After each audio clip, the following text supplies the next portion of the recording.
What's up, SSHS? Once again, it's Friday, and I'm here to deliver your weekly sports news.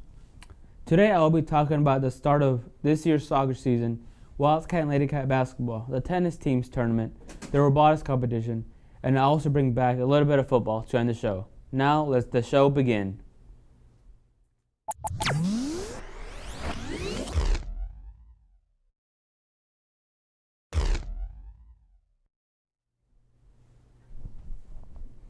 Let's get the ball rolling with this morning. We will be talking about my favorite sport, soccer.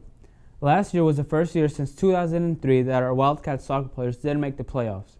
And before they start the season, tune in next week for a feature with the head coaches. Let's travel on to basketball news, where our Wildcats lost to Saginaw 53-35 and to Terrell 53-36. On the other side of the court, the Ladycats beat Winsboro 58-48 and lost to Longview 43-45. The girls basketball team began a tournament on Thursday in Edgewood that will last through Saturday.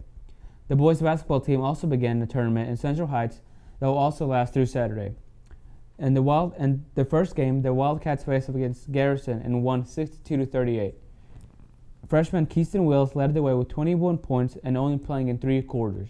Now let's check the highlights.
Great job, Coach Martinez and the tennis team. This past weekend, they had a coat drive combined with a tennis tournament with 56 participants, with over 85 jackets, sweaters, blankets donated, with more to come.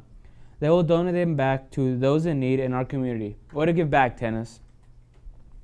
The robotics team faced off against 50 other schools and placed 20th in the quarterfinals. And we had our ace reporter, Juan Guzman, to interview Coach Wiggins to get more on that competition. I'm Coach Wiggins. I'm here to talk about the SS Robotics competition and the class that I teach for robotics. We just went to a competition in Greenville last weekend, and we placed 20th out of 50 teams, which I was pretty proud of. We went over there. That's our first competition this year, and I didn't know what to expect. I think we only have one kid that was in robotics last year that's in there this year, and Daniel Yanez, and he's helped us a lot. Things we learned from the competition were everything from what to take. I know we didn't take a battery charger, which kind of got in our way, but we know now what to prepare for and kind of some ideas that the components we get from Vex company, and it's all metal products, screws, and it has some rubber wheels on it and some motors and sensors, and we have to use their materials to put together a robot that goes around a grid that's 12 by 12 and picks up balls that are different colors and they're worth different points and try to score them in a goal. We've signed up for one more in Tyler. It's the East Texas Nothing But Net competition.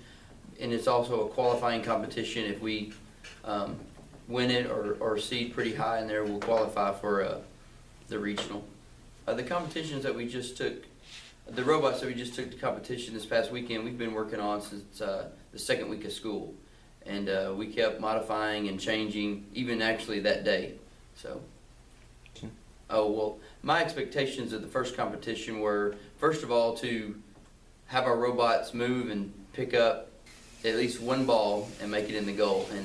And we accomplished that. We scored around 300 points for the whole, out of 8 matches. So I was pretty proud of our guys. The first few matches didn't go so well, but we went back to the drawing board and changed some things that day, and we're successful. Next competition, I'm looking, this past competition we made it, we got chosen for the quarterfinals, which means the teams that placed high get to choose a partner, and we just happened to be, like I said, 20th out of 50, and number-wise it worked out that we got chosen for the to match up for the quarterfinals, but hopefully this next round we'll be in the top 10 and we'll be able to choose a partner. As far as the experience that we learned to modify some of our wheels that actually throw the balls into the net, and I know as far as interaction with other teams, kind of some different programs that we can program, some movements that we can make, some adjustments we can make with our robot.